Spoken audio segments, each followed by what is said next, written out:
واحدة من العمليات المنتشرة كلش، اللي احنا شفناها وانتو شفتوها واحنا لاحظناها وانتو لاحظتوها، ومن قد ما تصير هاي العملية وترخص شوية شوية قاعد نشوف اشكال مو طبيعية وبشعة كلش. عملية نحت الجسم وشفط الدهون، بودي كرافتنج، وانتو هناك فهمتوني اكيد.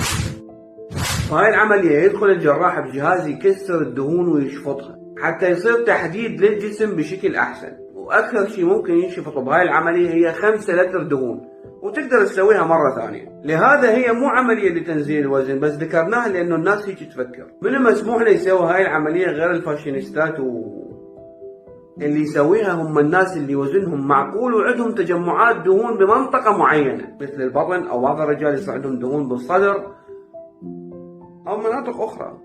مشاكلها انه ممكن يكون اكو شكل متعرج للجلد بعد العملية، او ممكن يكون اكو تنميل بسيط بعد العملية، او ممكن يكون تنميل دائم لان الاعصاب ممكن تتلف اثناء هاي العملية، او تتضرر الاعصاب مو تتلف يعني، او حتى مضاعفات على القلب والكلى لان الانسان نام هو وزنه 85 قعد وزنه 75 او 70 او 80 وهكذا.